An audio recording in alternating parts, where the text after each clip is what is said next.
नमस्कार, स्वागत है आपका। मेरा नाम है विपिन बेबाक। हमारे साथ मौजूद हैं प्रोफेसर रमेश यादव। जी नमस्कार।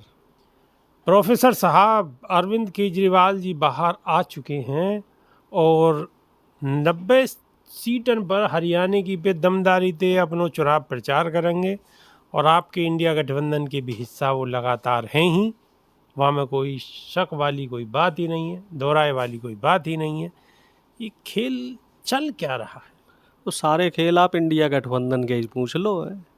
आप हमें ये बताओ, आपका सवाल कायदे में ये होना चाहिए कि चिराग पासवान और नीतीश कुमार जो एनडीए गठबंधन के अभिन्न हिस्सा हैं और वो जम्मू कश्मीर में अलग अलग चुनाव लड़ रहे हैं। जयंत चौधरी ने जी भी टाइल ठोक दी है कि वो भी अलग चुनाव लड़ेंगे। उस पर तो आपने सवाल नहीं किया साहब।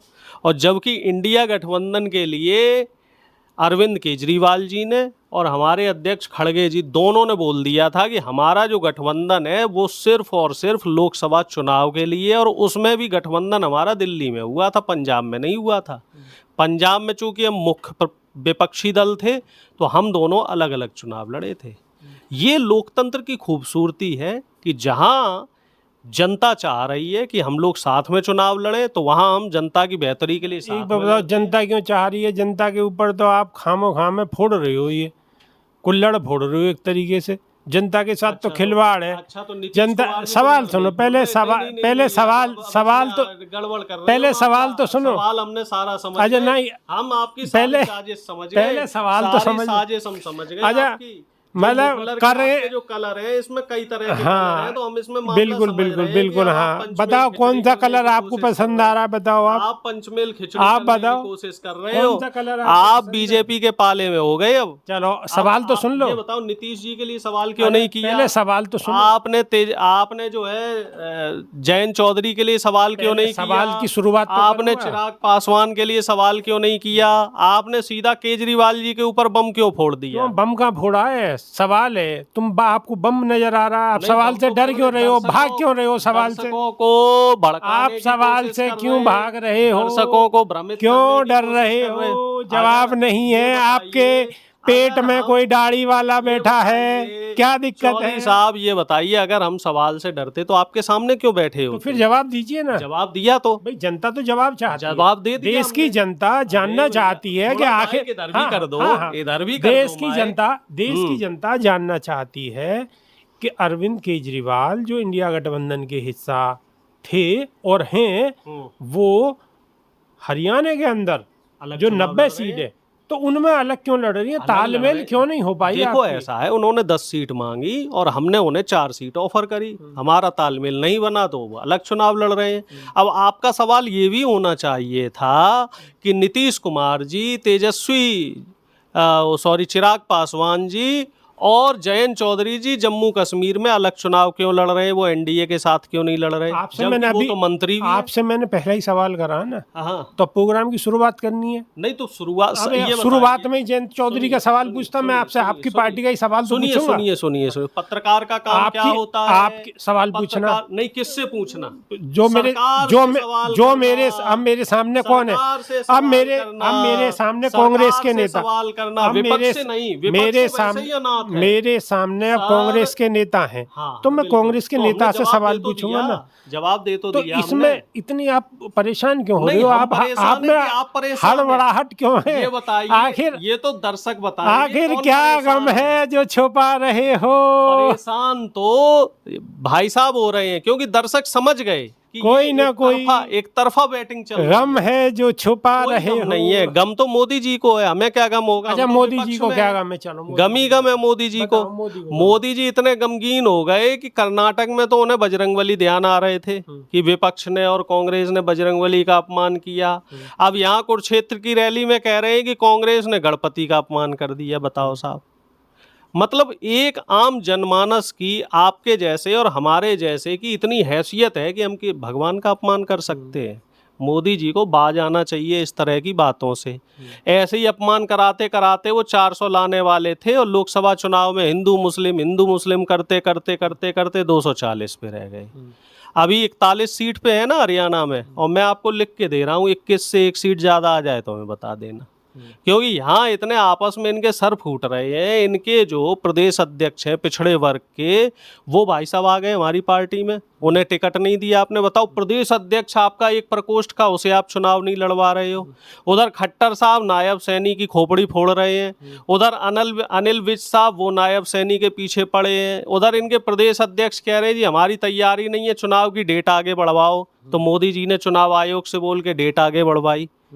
तो मामला ऐसा चल रहा है और इस्तीफे पे इस्तीफे चल रहे हैं। 10 से ज्यादा बड़े जो नेता हैं बीजेपी के, वो इस्तीफे दे चुके हैं। गणपति पूजा में प्रधानमंत्री जी उनके यहाँ गए, चीफ जस्टिस साहब के यहाँ पे, चंद्रचूड़ जी के यहाँ जी, वहाँ पे का चुकोगे?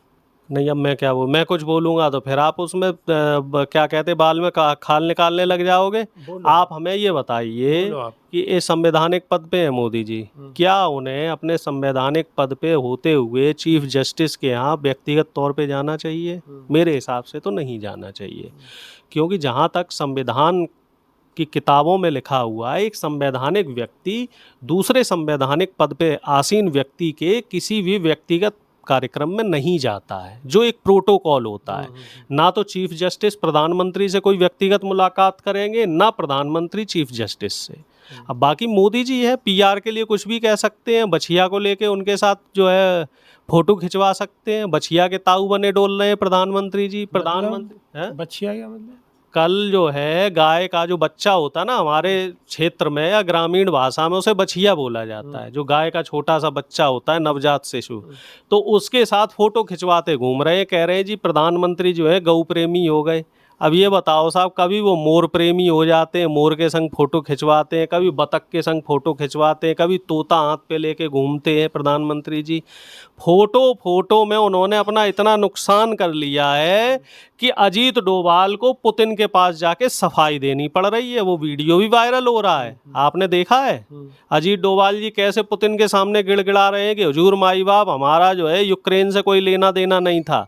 वो तो मोदी जी ऐसे ही फोटो खिंचाने चले गए थे क्योंकि यहाँ इनको पीआर करना था। जो गोदी मीडिया ने रासा काम कर दिया। कई बार ऐसा होता है कि मूर्ख व्यक्ति कौन? गोदी मीडिया। क्योंकि इन्हें प्रधानमंत्री जी की हर बात का बढ़ा चढ़ा के महिमा मंडन करना है कि साहब रूस को और यूक्रेन का युद्ध रुकवा दिया। कैसे रुकवा दिया जी? जेलेंस्की के गले में बाहें डाल डाल के जो है जेलेंस्की के ऐसे कंधे पे हाथ रख के फोटो खिंचवा रहे हैं। वो चीज़ पुतिन साहब को गलत लग गई, क्योंकि रूस हमारा हमेशा व्यक्तिगत और परंपरागत मित्र रहा है। जब यूएस ने हमें परेशान किया तब रूस ने साथ दिया, जब चीन ने हमें परेशान किया तब रूस ने हमारा साथ दिया। पाकिस्तान और चीन जो बॉर्डर्स पे बदमाशी करता है तो उसको रूस ही मैनेज करता है। सारे देशों से हमारी दुश्मनी हो रही है और हमारे साथ हमेशा रूस खड़ा रहा। अब आपने रूस से भी नाराज़गी करवा दी। नेपाल हमारा छोटा भाई था, वो नेपाल भी हमें आंखें दिखाने लगा। बांग्लादेश जो हमारे रहमो करम पे पलता था, वो बांग्लादेश भी हमें आंखें दिखा रहा है। श्रीलंका जिसको हम फंडिंग करते थे, वो श्रीलंका से भी हमारे संबंध खराब हो गए। तो प्रधानमंत्री जी ने फोटोबाजी के चक्कर में विदेश नीति को बिल्कुल चौपट कर दिया है, क्योंकि विदेश नीति का इन्हें भी पता नहीं है। इनको विदेश मंत्री को वहाँ भेजना चाहिए, विदेश जो आयुक्त है उनको वहाँ भेजना चाहिए, वो उसका काम करे। हर जगह खुद पहुँच जाते हैं। अब बताओ, वंदे भारत ट्रेन का उद्घाटन करने वो जा रहे हैं। अब आप देख रहे हो वंदे भारत ट्रेन का क्या हो रहा है। कई वंदे भारत ट्रेन को वो कांग्रेस के ज़माने की जो पुराने इंजन है वो खींचते घूम रहे हैं। एक वंदे भारत ट्रेन का उद्घाटन मोदी जी को करना था, उसको छत्तीसगढ़ में इन्हीं के लोगों ने उस पर तोड़फोड़ कर दी, उसमें हिंदू मुस्लिम एंगल डालने की कोशिश की। वो तो क्या है कि पुलिस ने उन लोगों को पकड़ लिया तो उसकी पोल खुल गई। शायद आपने हिंदू मुस्लिम की बात करी, कई सारी वीडियो कई जगह से, मतलब चाहे हिमाचल प्रदेश हो चाहे मध्य प्रदेश हो, इस तरीके की वीडियो आ रही हैं कि जहाँ कहीं ना कहीं धर्म विशेष को टारगेट करते हुए और एक दूसरा मतलब क्या बोलें, संगठन बोलें या दल बोलें या धर्म के लोग बोलें, वो बहुत ज़्यादा मात्रा में इकट्ठा हो गए और कहीं ना कहीं जुलूस निकाल रहे हैं और विरोध प्रदर्शन कर रहे हैं और बहुत ही तनावपूर्ण स्थिति नजर आ रही है। भैया मध्य प्रदेश देखो, उड़ीसा देखो, बंगाल देखो, चाहे आप हिमाचल देखो, सब जगह ये अल्पसंख्यकों को टारगेट कर रहे हैं। सब जगह मुसलमानों के जो धार्मिक स्थल है वहाँ पे इकट्ठे होके ये वहाँ हंगामा कर रहे हैं, कहीं उनके धार्मिक स्थलों को क्षति पहुँचाने की कोशिश कर रहे हैं। उसके पीछे आप मंशा समझो, चुनाव। जैसे ही ये चुनाव आए, हिमाचल का और आपका जम्मू कश्मीर का, इनका हिंदू मुस्लिम का जो जिन्न बोतल में बंद था फिर से निकल के आ गया। और ये चुनाव खत्म होंगे वैसे ही ये एक जिन्न सवाल फिर चला एक सवाल मैं बिल्कुल बेबाकी से पूछना चाहता हूँ, बिल्कुल सीधा सवाल ये है कि प्रधानमंत्री का बछिया के साथ, आपने बोला ना कि हमारे यहाँ देसी गांव भाषा में बछिया बोलते हैं, तो बछिया के साथ फोटो खिंचवाना, जो खिलाड़ी अभी आए पैरा ओलंपिक्स वाले, उनके साथ उनको परम मित्र बोलना जी। और ये घटनाएं हिमाचल में और जो मध्य प्रदेश में हुई हैं, ये सारी घटना होना, इन सब चीज़ों का कहीं कोई एक सूत्र है? बिल्कुल सूत्र है। सारा सूत्र प्रधानमंत्री जी से शुरू होता है, वहीं पे आके रुक जाता है। आप मान लीजिए बछिया पाल रहे हैं तो उसका वीडियो बनवा के हजारों लाखों करोड़ों रुपया देश का क्यों खर्च कर रहे हो? पालो, जो पालना है, शेर, भेड़िया, भेड़, आपको जो जानवर पालना है पालो। आप भी जानवर प्रेमी हैं, मैं भी पशु प्रेमी हूँ। हम तो खैर उसी जाति से आते हैं। प्रेमी क्या है? हमारे तो खानदान में का सदियों से हमने तो आपका एक भी, आपके इतने चैनल वगैरह पे आप एंकरिंग करते हैं और करीब 2 दशक से आप भी पत्रकारिता में, हमने आपका एक वीडियो आज तक नहीं देखा। व्यक्तिगत रूप से मैं आपके लगभग सभी वीडियो देखता हूं कि आप उसमें किसी पशु के साथ जो है इस तरीके का वीडियो बना रहे। भाई देखिए, वो आपका व्यक्तिगत है, रुचि है, रुचि तक रहनी चाहिए। जो आपका प्रोफेशन है आप उसके फोटो डालिए कि आज आपने देश के लिए क्या काम किया। भाई आप कुत्ता, बिल्ली, भेड़ जब पाल रहे हैं पालते रहिए, ये सब चीज़ें व्यर्थ हैं और इससे जनता का आप ध्यान भटका रहे हैं। जो मुद्दे पे आपको काम करना चाहिए, अब हरियाणा का जो मुद्दा मतलब ये कि कहीं ना कहीं ध्यान भटकाने वाली बात है। जो मस्जिदों में जिस तरीके से आप हमला करवा रहे हैं, मुस्लिम्स को आप टारगेट कर रहे हैं, तो वो ध्यान भटकाने की साजिश है। आप ये बताइए, हरियाणा का मुख्य मुद्दा है बेरोजगारी, 29% युवा बेरोजगार है। आप रोजगार की बात क्यों नहीं करते? आप अग्निवीर योजना को खत्म करने की बात क्यों नहीं करते? किसानों की समस्या भी मेन है। किसानों की जो समस्या है, हरियाणा से ये समस्या शुरू हुई, आपने अब तक हरियाणा में किसानों की समस्या पे एक दिन बात नहीं करी। अच्छा, वो हाँ, आप किसानों की आपने बात करी तो किसानों की अभी एक वीडियो वायरल हो रही थी कि वहाँ पे उचाना में शायद कोई पंचायत है किसानों की, और उस पंचायत के लिए जो लाउड स्पीकर या इस तरीके की जो चीज़ें जो आवश्यक होती हैं एक रैली में, एक पंचायत में, उनको पुलिस वहाँ तक जाने नहीं दे रही है।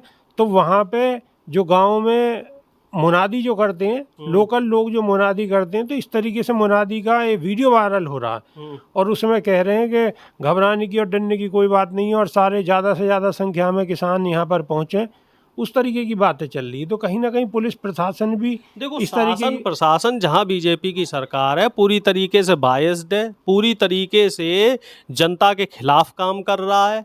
जहां भी आप देखो, किसानों की रैली हो, पहलवानों का कार्यक्रम हो, कोई आम जनता का कार्यक्रम हो, युवाओं का कार्यक्रम हो, तो उसमें प्रशासन विघ्न डाल रहा है। और उनको मतलब सरकार को इस बात को समझना चाहिए, सचेत हो जाना चाहिए कि जनता वोट डालेगी, जनता जनार्दन, और आप जितना परेशान करोगे आपके खिलाफ वोटिंग होगी। और ये जो सारी चीज़ें हैं ना, ये आपको नुकसानदायक होंगी और कहीं ना कहीं इससे आपका नुकसान होगा, फ़ायदा नहीं होने वाला। तो मैं आपके चैनल के माध्यम से प्रधानमंत्री जी को ये कहना चाहता हूँ कि प्रधानमंत्री जी, अब भी समय है। कहते हैं ना कि सुबह का भूला शाम को आ जाए तो उसे भूला नहीं कहते। तो अब भी अगर आम जनमानस के लिए आप काम करने लगे तो जो आपका वापसी का जो समय है, कम से कम उसमें कुछ लोग आपको अच्छी नज़र से देखेंगे। कम से कम युवाओं को जो आपने 10 साल पहले उम्मीद दी थी, जो युवा ओवर एज हो गए हैं, उनका तो चलो आपने भविष्य खराब कर दिया। जो नई पीढ़ी आ रही है, कम से कम उसके बारे में तो सोचिए। आप कहते हैं कि आप परम मित्र हैं, पूरे देश के परम मित्र हैं, देश की 140 करोड़ जनता के परम मित्र हैं, तो उन परम मित्र के लिए कुछ तो कर दीजिए। परम ना कीजिए, कुछ तो कर दीजिए। सवाल बहुत है, लेकिन जवाब भी है वो प्रधानमंत्री ही देंगे। अब देंगे नहीं देंगे वो अलग बात है। जवाब भी प्रधानमंत्री ही देंगे। प्रोफेसर अरुणेश यादव ने बड़ी स्पष्टता से अपनी बात को रखा है और कहा है कि प्रधानमंत्री ही इन सब चीज़ों का जवाब देंगे। प्रधानमंत्री जवाब देंगे या नहीं देंगे, लेकिन जनता जनार्दन आने वाले चुनाव में जवाब जरूर देगी। तो अभी के लिए सिर्फ इतना ही। नई वीडियो में फिर मिलते हैं। बहुत बहुत धन्यवाद। नमस्कार। जी नमस्कार।